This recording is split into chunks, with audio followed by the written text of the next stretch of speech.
Bob Savakinus. Welcome to our program in a nutshell. Today we have two guests with us, Cindy Cerminaro and Kathleen Myers, both teachers at the Valley View School District. And today we're going to talk a little bit about their careers. We're going to talk a little bit about the Lackawanna Historical Society's annual game show that they are some of the founding members of. First of all, a little bit about our teachers. Cindy is a lifelong resident of Archbald, and she's married to Jamie with two children. She's a graduate of Bishop O'Hara High School, the University of Scranton, with a master's degree in history and a secondary education and a BA degree. She's a teacher at Valley View High School for 24 years. Kathleen is a lifelong resident of Archbald also. She spends her free time with her two grandkids. She's a graduate of the Marywood University. She's the president of the Archbald Historical Society and also a Valley View teacher. And together with the two of them, they again are some of the original founders of this game show that has been going on for, I believe it's close to 12 years. So, welcome ladies to our program in a nutshell. Thank you. So first of all, I guess the simple question is, how did the game show begin with the Lackawanna Historical Society? Well, your wife. Okay. She reached out to us with this idea, and we were the teachers that responded, that we were interested in it. And Sean Murphy from Riverside, and that's how it all got started. Okay. As far as recruiting students, I mean, what was the basis, would you say, of wanting to get students involved in this type of, it sounds like fun activity in addition to learning experience? Actually, we worked with the teachers first and the NEIU. We had three representatives from the NEIU. We had Bill Gershie and Tom Kennedy. And after we spoke to them, then we took it back to the students and presented what the format was going to be, and just basically asked for volunteers, whoever was interested in history. And we had 5 in the very beginning, and that's who we took with us, as did Sean. Okay. So again, 12 years, is am I correct with that? 12. Mm-hmm. So the game show has been going on for 12 years. Mm-hmm. Originally, I know it's moved at a couple facilities. It was at Montage Mountain. I believe it was at the Cultural Center 1 or 2 years. Mm-hmm. And of course, we had the health situation that affected the world. So what happened last year? I mean, how did the game show, did it go on? It did. It went on virtually Okay. through Zoom. It's just like the rest of the world is Zooming, so did we. And I think it turned out really well. It was a really good experience. Okay. Your thoughts on how the Zoom program went for doing the game show virtually? It was put together so quickly, I was amazed that there were no glitches. I mean, we were set to go. We had montage, we had the kids set up. We had done a dry run through, and then last minute, I think we had about 4 weeks to turn it over to Zoom, which was very new to us. I mean, we had been trained on very little. And the kids just stepped right in. They hosted. They knew how to open programs and close programs. It was very smooth and fun. They had a lot of fun. Good. I guess what I want to do is let's kind of look at the beginning of the game show. So for our viewers that aren't familiar with it, I know they'll be broadcasting this on ECTV, Electric City Television, our station here down the road, so that the rest of the community could see this game show and everything. But tell us a little bit about what the format is like. Like, you recruit some students, and I know it's a long process. It used to be in the past, as far as meeting the students at the Historical Society with the teachers, kind of prepping. Can you tell us a little bit about what that process is like? Well, we decided that it was going to be Family Feud meets Jeopardy. Okay. So we have a team of 4, but they can talk to one another using a Jeopardy board for the games. After the game is set up, then we select categories. We have 4 or 5 categories for 7 games for the semifinals. And then we would meet with the kids and the Riverside kids, because the Valley View and the Riverside come together 4 times a year. We would select what they would research, and we had to make sure that they were spot on with their questions and their answers, and we had them double check each other, and thereby making the game boards and a lot of practicing. Okay. Yeah. You want to tell them about the ambassador tour, maybe? Oh, yes. Every 2 years, we're taking on an ambassador tour of Lackawanna County, and that's one of the things we really enjoy the most. We get on a mini bus with the kids, and we just spend the whole day traveling around Lackawanna County, learning about its history, going to the Anthracite Museum or the Everhart coal mine tour. Where else have we gone? That was really interesting. We got to see Steamtown, and Steamtown. we went under the road, which connects to the shell factory.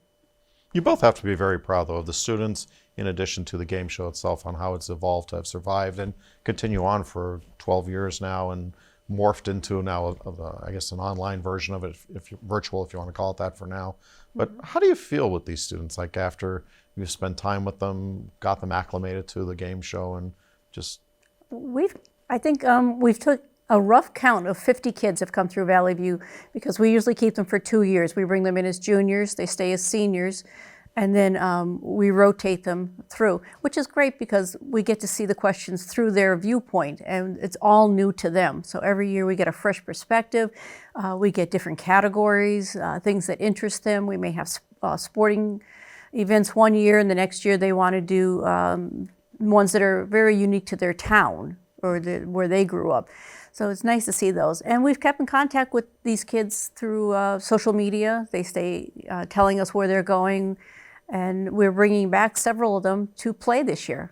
Okay, that sounds like a big success story of a student that is a former contestant and is now going to be a panelist or something. Absolutely. You want to elaborate and tell us a little bit about what that experience has become? Well, I think it's interesting because a lot of the kids, to make them feel comfortable, will many times bring in a friend that we feel would make them feel good. And I'm very proud of the kids because we're kind of throwing them into a situation where they don't even know what it is. And then they end up being televised, they end up hosting a show. So it's not really in their comfort zone, but they really have pulled through with it. And as I said, you both can be very proud, and Sean Murphy as well, the Riverside teacher, is a part of this, and Bill Gershie. Again, I know some of the founders of the game show idea and the concept. As far as researching the questions and everything, I mean, do the students do this? Absolutely.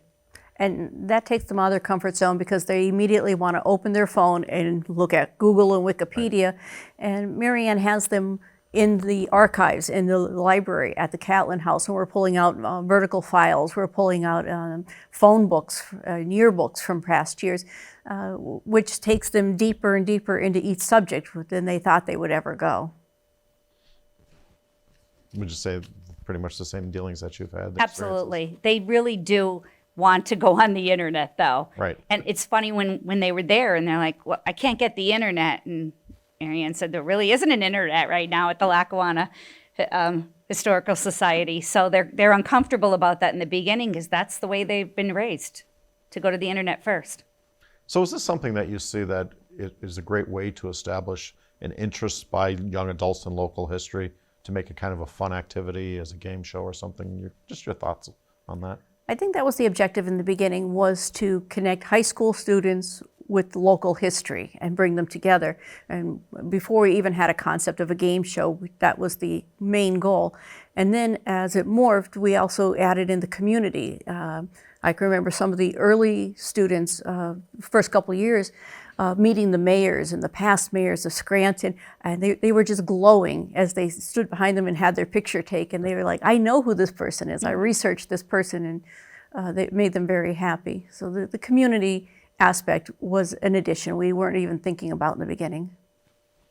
I know that through the years you've had a lot of local community leaders, celebrities, local celebrities if you want to call it that. Any fun stories come to mind in the past 10 plus years of a particular host that you really thought was fun or an interesting experience or something? I think my favorite contestant would be Joe Daly. He had studied for weeks before. He looked at old tapes, he looked at newspapers. He was just so ready for it. And at that time, it was very early on, and we would have teams of 3. And then we would pull a 4th member from the audience at random that wanted to play.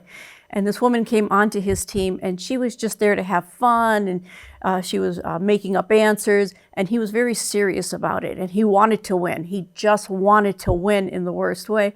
And every time she had a bad answer, he would stare her down and try to intimidate her not to answer if she didn't know.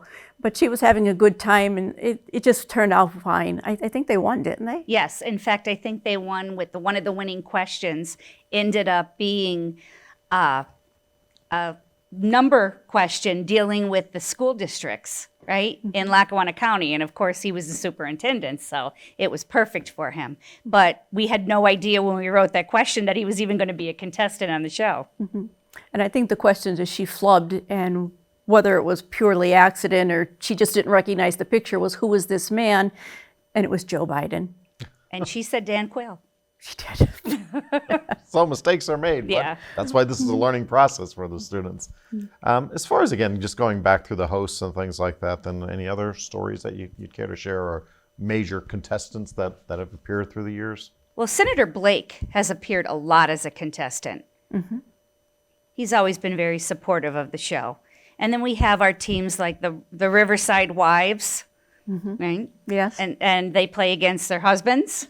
And a lot of politicians, like we had the Scranton mayors, of course. So the teams are always fun. And I know, like Ryan Leckie, I believe, hosted one year. I believe it was one of the Rock 107, former Rock 107 video, or DJs or something, I guess it was. Webster. Steve Corbett, I believe. I remember seeing Steve Corbett as a contestant, I think, one year or something. One of our media personalities as well at one time in his career. And we really appreciate these people take the time to volunteer. They come out on weekends and put in a lot of effort and, very enthusiastic about it. But I do have to say, we've talked about this earlier, our very favorite host was you. Thank you. It was just very lively, and you knew the format of it, so it blended so well. I also work in education, and I do appreciate, again, being able to help our students and our young adults learn about our local history and just be active in the community and realize how important the community does care about young adults and everything. So, together, hopefully education can make a good mark on society and make future generations even better. Let's talk a little bit on the more of the personal level. So both of you are from Archibald. Right. So tell us a little bit about, your life a little bit. Whoever wants to start first. We're best friends. Okay. We went to school together at St. Thomas. Okay. So you both ended up in education, even though Yes.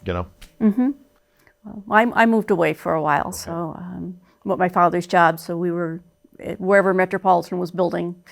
So I didn't graduate from Valley View, but I did from Ward Melville out in Long Island.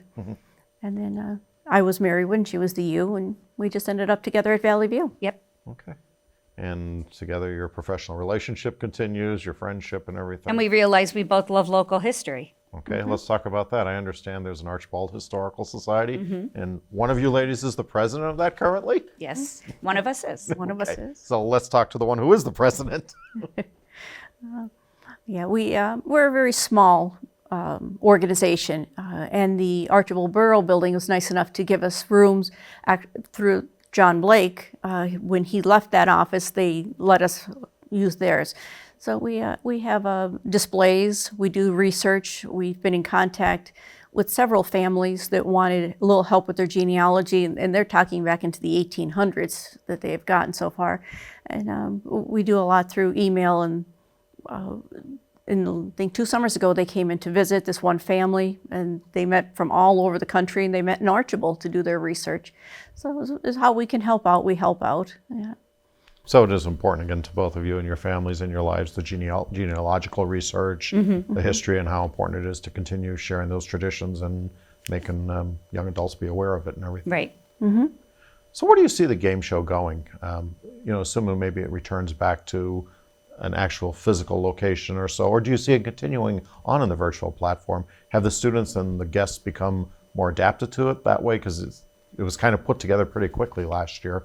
And What's your every thoughts? year it changed and evolved. Like we decided one time to put lightning rounds in, and that kind of stuck. And then there was bringing in a member of the audience to participate.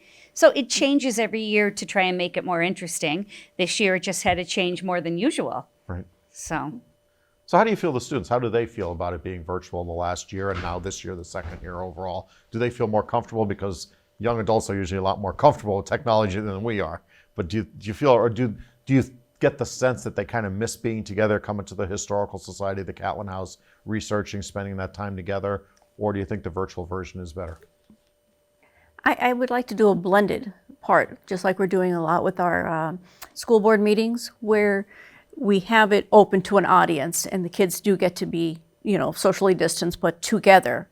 And then it is filmed, so they can go back. I know every time we're on television, I get a phone call or a text from somebody that your kids are on TV, and they spread it amongst themselves, and they like to watch the reruns and see themselves. They're very proud of that.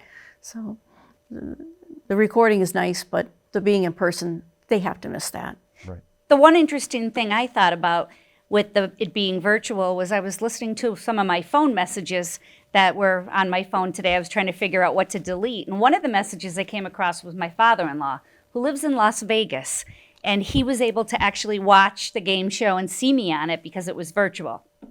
So he was originally from Scranton, moved out there a long time ago. He's been living out there, but yet he was so interested about hearing the history of, for example, Scranton, West Scranton, where he was from. And he made a phone call to me and told me about how great he thought it was. So I thought it was interesting that with the idea of it being virtual, we could kind of reach out to people than just, except for the locals. There's so many more other people out there that could see what's going on. Kind of leads into an interesting topic, as I always think our area, northeastern Pennsylvania, has such a unique history, such unique attractions and sites and everything. And just based on what you just said, I mean, the whole world could actually view us and see these kids and all the great stuff that they're doing in participating in this game show, learning about our local history, but also showcasing the area. So again, both history fans, what's a favorite attraction or a favorite part of our history that really you appreciate or you like a lot? I like the Anthracite Museum. That's my favorite place to go. Okay. And why is that? I just love walking through there, and no matter how many times you go through it, and we've gone through it a lot, like I said, every 2 years with the kids, it's interesting. You learn something totally new, and it's nice watching them learn for the first time things they didn't know about. They really didn't realize how rich our local history is until they participated in the game show. Okay. And your favorite attraction or just historical fact or anything? Well, just to set the matter straight, I'm an English teacher. Okay. So you wouldn't think that I would use this, but I use history all the time when I'm referencing or trying to get them to relate to certain topics. And just lately, we're talking about child labor in Ireland, and we said, oh, it was like the Breaker Boys and things like that. But I think the Scranton Cultural Center, we've toured that many times, and it's just amazing. I mean, you need a whole day to go through that, and we just get 20-minute or half-hour tour with the kids. And in English class, one of the stories we read is about the Freemasons, and I can show them the video we took when we were there years ago, and talk about the Masons and what their society was like, and they're really amazed, especially when that building was built and how much it cost at the time. We're experiencing the Great Depression, and they built it with donations. As far as motivation for the students to keep on moving with this game show, to keep on learning more about our local history and everything, what do you see as motivational factors for the students, the young adults? I think they do it purely out of experience because they're not really getting anything out of it. I mean, they could put it on their resume, that they participated in it when they're applying for college. But I really think when they hear about it, they're curious. And as long, they'll say, okay, we'll try it out. And then they end up staying. We've had very few kids not interested in doing it. Yes, yeah. They come to us. They've heard, and they want to be in one of our seniors this year.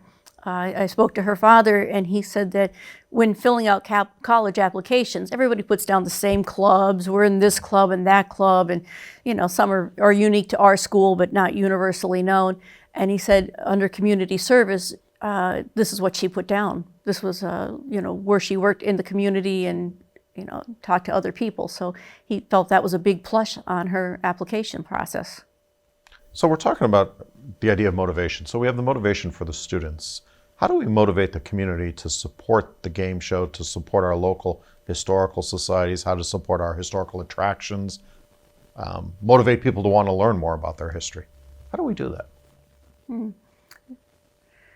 I think that's a little bit more difficult, and maybe through the Zoom is reaching out there.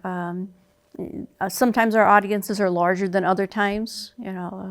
That's why I think I would like to have it in person, because people like to sit down, talk to the people at the table next to them, have some food in front of them, and just get the feedback automatically. So. We usually have about 100 people come out on average to watch the game show when it's live. But didn't Marianne tell us that the people that watched it online was much more than that? Yes. Yeah. And rewatched it. Right. Yeah. I think we need to get to a phase that, and not to take away anything from sports or something, and we know how important that is for team building and everything, but I think we need to get to a point in which we have more people wanting to learn more academic skills and come out and support that, and have the community come out and support it and everything. And maybe that's just my own personal opinion on it, but again, I would just hope that we could get more students involved, more community involvement, more organizational involvement, more support for the game show and our historical sites and attractions over time and everything. Just the fact that the kids are working together on this, it's really like 21st century learning skills and preparing them for when they go off and have a career, because they're going to have to work in groups and work with other people, and they seem to do it really well. They've made a lot of friendships. In the beginning, it's like, the Riverside kids on one side and Valley View on the other, because they don't know each other, but by the end, I think they become really good friends. So it actually is somewhat of a sports rivalry, I guess, at some point. Yes, you can look at it that pops on up an a lot. academic level, because you have these schools competing from Riverside, Valley View and everything. And I know I've seen some of the school directors get kind of motivated a lot to want to challenge and win these games and everything. So what's your thoughts on that as far as the adults go, from their perspective, playing the game, being contestants and everything? I think the ones who lose come back because they want to redeem themselves. Okay. So there's always that push. And the year the wives won, I mean, the men had won the year before, and they thought this was going to be very easy. But the crowd was cheering for the underdogs. And we have some people that you're just so impressed at their knowledge, like Don Keating. He's very involved, comes to a lot of the game shows, has participated a lot, and I'm always amazed at what he knows about local history. And then we were dragged onto the train, remember? Yes. We were giving local history questions on our way to, was Pioneer Days? Okay. On the Carbondale. train. Yes. So sometimes I know, again, the game show is involved as far as being images of historical attractions, but it also goes beyond that. I know there's been talk, and it was mentioned about, like, sometimes teams, like sports information and things like that. Can you elaborate a little bit on that? Like some of the categories, I guess, might be the easiest way to say that. What are some of the categories in the game show?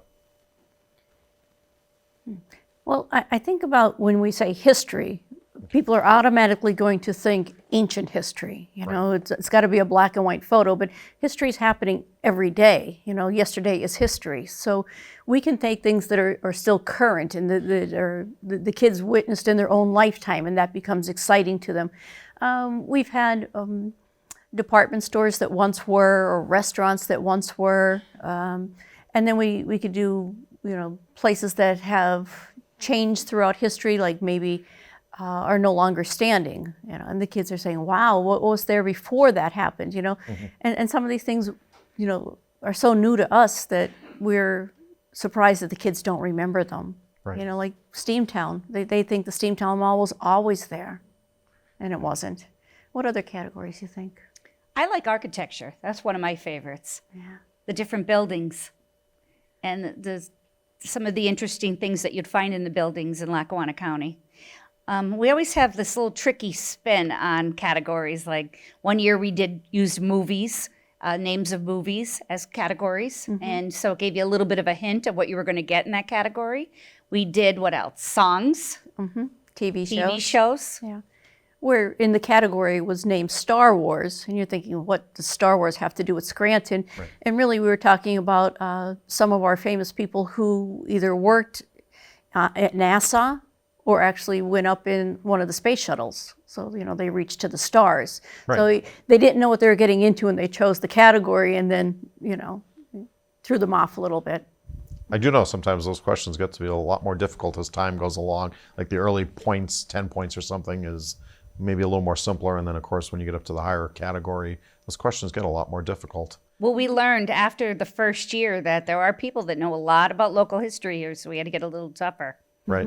with the questions. And that's part of the evolution of what the game shows become. Because again, it's just very proud to say for 12 years now this has been ongoing, and will continue on for many more years, hopefully, and everything. So Now, the first year it was multiple choice, Okay. and we got rid of that because that was way too easy. So it's all open-ended questions. But the first year, people were very hesitant to sign on to be contestants because they didn't want to look foolish. But nobody does. There's always hints and clues and pictures. So there's a little bit of, I don't know another word for like a hint. There's a clue in each one to help you out. So we don't want anybody looking foolish. Right. We want you to have fun. We want it to be fun for the students who are presenting. We want some talk back and forth between the contestants. And it does get to be a fun event. Again, I'm just speaking from my personal experience attending and everything, but when it was that montage, I remember, again, you get that rivalry going on of people, rooting for their particular teams, and, a fun atmosphere overall, but yet you're learning something in that process, which is something we really need to be able to reach out to the community and let them be aware that we have students that really want to learn about our local history. Just going on to, and I'm just trying to think of some unique situations. I believe there was one year in which we had a contestant in which I believe it was his daughter that played in the game show for several years. And then when she graduated, she moved on to becoming a part of her dad's team, if you want to call it that, and becoming. Is there any other stories like that that you can relate to as far as like the kids, the students, how they've moved on and become more active in it in a different capacity? Well, Bill Gershie, who at the time was with the NEIU, and he stayed with us the entire time. He was doing student teaching reviews, and he just happened to have this one boy in class, and he said, "Here's 2 free tickets." And so the boy brought one of his friends with him, who got called on to the stage because there was an emergency at the last minute where some contestant couldn't be there. And this boy, Tommy Skrutsky, has come back every year because he's just loves local history. The 2 boys were history majors, and he loves Steamtown. And so we just kind of roped him in just because the boy had an extra ticket. And it's interesting that you could see your school boards get active with it too, because we mentioned earlier about the wives, and that would be the wives of the school board members. So you actually had the wives of the school board members facing off against the school board members themselves and everything, which is very nice to see that you have that support from the school boards themselves, the administration part of it, if you want to call it that, and everything. Or how about a student named the game show? When our first year, we didn't know what we were going to call it. We're all sitting there discussing it. None of the ideas seemed to fit. And then a student jokingly said, we should call it, "You live here, you should know this." And we're like, that's it. Yeah, that was PJ Filipsky. He just came up with it, and that they've carried it on to the board game and different things like that. So tell us about this year's game show. When is it happening, and how could our viewing audience find out more details about it? Well, I think the best way to ever check it out is just to go on the Lackawanna Historical Society, because we're posting there. Okay. Plus, we have some advertisements out, and we're always looking for sponsors if somebody wants to sponsor the program or a part of it. So if you could jump on there. Okay. We usually try to get it in at the end of April, beginning of May. Okay. And the game will start around 6 o'clock, maybe a little earlier. Like if we were at Montage, we'd open earlier for people to find seats and get acclimated. And then it's done by about 9 o'clock. So by the time teams come off the stage and teams get on the stage, it takes a little bit more time than Zoom. Because we can start inviting people in very quickly. And in fact, the one year after we were finished with it, the kids were so excited, and it was over, and they didn't want it to be over. They asked us to go to Friendly's with them. For ice cream, yeah. Right. Yeah, and that's all they could do was just talk about the game show. So if you had to sum up 12 years, as we're wrapping up our program this afternoon here, how would you sum up the 12 years of the Lackawanna Historical Society's game show in partnership with the teachers from Valley View and Riverside? I think of a lot of great friends I made over the years of doing this, like Marianne and Bill Gershie and Sean Murphy, and then Tom Kennedy, who passed away, but he was so amazing with his knowledge of history. Yes. Mm-hmm. And the year after he passed away, his daughters came on as judges, and the family stayed with us for quite some time. Yeah. So. Well, I want to thank you both for being our guests today, talking about the annual game show, the Lackawanna Historical Society's game show. So thank you both for being a guest. I'm Bob Savakinus. This is our program in a nutshell. And please tune in to watch on ECTV, the Lackawanna Historical Society's annual game show. You live here, you should know this.